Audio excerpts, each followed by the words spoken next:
ये जो आपने सीसीटीवी फुटेज देखी जिसमें एक ब्लास्ट हुआ है, ये परमंडल इलाके का है। जो मैंने आपको देर रात एक खबर बताई थी कि किस तरीके से कल देर रात शाम के समय एक ब्लास्ट होता है और ब्लास्ट में कुल 3 लोग इसमें घायल हो जाते हैं, जिनकी पहचान भी इस समय मेरे पास है। और ये किस तरीके का ब्लास्ट था और कहाँ पे ये ब्लास्ट हुआ था, ये मैं आपको विस्तार से बताने जा रहा हूँ। आपको बताते चलें कि परमंडल के खड़ा मंडाना इलाके में रात के समय 8:15 के करीब एक ब्लास्ट होता है और वो ब्लास्ट मोटार शेल का ब्लास्ट होता है। आपको बताते चलें कि नजदीकी खेतों में आग लगाई होती है और उसमें मोटार शेल वहां पर पड़ा था और उसी दौरान ये मोटार शेल वहां पर जो ब्लास्ट होता है और ब्लास्ट में कुल 3 लोग घायल हो जाते हैं। रात के समय मैंने आपको अधूरी जानकारी दी थी कि किस तरीके से वहां पर जो ब्लास्ट था हुआ था। फिलहाल तब मैंने आपको कहा था कि संदिग्ध परिस्थितियों में वहां पर ब्लास्ट हुआ है, लेकिन वहां कोई जानकारी नहीं थी तब। लेकिन इस समय मेरे पास उसकी पुख्ता जानकारी है कि एक मोटार शेल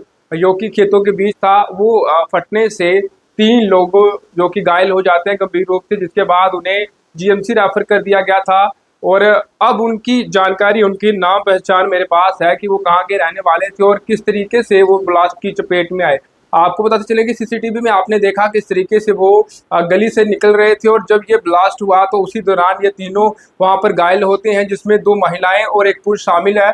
आपको उनके नाम मैं आप बताना चाहूंगा। सबसे पहले जो आदमी था उसका नाम रमनीत सिंह बताया जा रहा है, जिसकी एज 66 ईयर ओल्ड है और इसके पिता का नाम संसार सिंह, रहने वाला मंडाना इलाके का ही रहने वाला है। और जो दूसरी औरत थी जिसमें सूर्या बीबी उसका नाम बताया जा रहा है, जिसकी आयु 55 साल है और जिनके हस्बैंड का नाम शमेशदीन आरो मंडाना इलाके का ही है। और जो तीसरी महिला थी सिमरो देवी वाइफ ऑफ धर्मचंद आरो मंडाना इलाके की। बिल्कुल ये तीनों मंडाना इलाके के ही थे और गली से ये गुजर रहे थे और उसी समय ये ब्लास्ट होता है, जो आपने शुरू में वीडियो में स्क्रीन पर देखा किस तरीके से कितना बड़ा ये धमाका था और कितनी आवाज इस धमाके की आती है। और उसके बाद तुरंत आसपास के जितने भी लोग वहां पर थे वो तुरंत वहां पर पहुंचते हैं और जब वो तस्वीरें देखते हैं वहां पर तो काफी ज्यादा ब्लीडिंग वहां पर पड़ी होती है, क्योंकि जो ब्लास्ट हुआ, जो मोटार शेल के कंकर है वो जाकर जो लोग थे उनको लगे, उसमें काफी ज्यादा ब्लड निकला था। तो तुरंत उन्हें जीएमसी के लिए रेफर कर दिया, वहां इलाज किया गया। और रात के समय ही मैंने इसकी पूरी जानकारी आपके सामने रखी थी, लेकिन रात के समय मैं आपको ये बता नहीं पाया था कि आखिर ये ब्लास्ट किस चीज़ का था और कितने लोग टोटल इसमें घायल हुए थे। हालांकि रात के समय मैंने आपको 3 से 4 लोग की संख्या जो बताई थी, लेकिन 3 ये लोग थे जिसमें 2 महिलाएं एक पुरुष शामिल था और मंडाना इलाके के ही तीनों ये लोग थे। और खेतों में ये बताया जा रहा है कि आग लगी और आग लगने के कारण वहां पर जो मोटार शेल पड़ा था, काफी समय से वो पड़ा था और वो ब्लास्ट होता है और ब्लास्ट होने से इसकी चपेट में 3 लोग आ जाते हैं, जिनकी पहचान मैंने आपको बताई।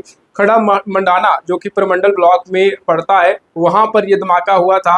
हालांकि अभी जो जानकारी आ रही है कि वो तीनों का जो इलाज है वो चल रहा है और कुछ खतरे से बाहर है, लेकिन ब्लास्ट जो काफी बड़ा था, जो आपने शुरू में स्क्रीन पर देखा कि किस तरीके से खड़ा मंडाना जो कि प्रमंडल इलाके में पड़ता है, वहां पर गली में निकल रहे 3 लोग उसकी चपेट में आ जाते हैं जब वो जो ब्लास्ट होता है। और वही जानकारी रात के समय मैंने आपके साथ साझा की थी, अधूरी जानकारी थी, लेकिन अब पुख्ता जानकारी जो आपके सामने रखी है। तमाम जितने भी लोग इस वीडियो को देख रहे हैं शेयर जरूर करें और साथ ही इस वीडियो के माध्यम से मैं आपको ये बताना चाहूँगा कि वहाँ पर जो हालात थे रात के समय, अभी फिलहाल वहाँ पर बिल्कुल ठीक है, क्योंकि रात को वहाँ पर जैसे ही ये ब्लास्ट होता है तो पुलिस मौके पर वहाँ पर पहुँच गई थी और आसपास के जितने भी घर हैं उसे घेर लिया गया था। देखा जा रहा था आखिर ये ब्लास्ट किस चीज़ का है। तो रात के समय कुछ लोग भी डरे हुए थे कि वहां पर कोई और ब्लास्ट ना हो, कोई और खतरा ना हो। तो ऐसे में मैं आपको बता दूं कि अब फिलहाल वहां इलाका बिल्कुल सुरक्षित है। पुलिस ने आसपास के इलाकों में शामिल कर ली है और जो पूरी जानकारी थी वो भी मैंने आपके साथ साझा करती है। देखते रहे परफेक्ट टाइमलाइन। मेरे कैमरा पर्सन अनमोल और मुझे साहिल को दीजिए इजाजत। धन्यवाद।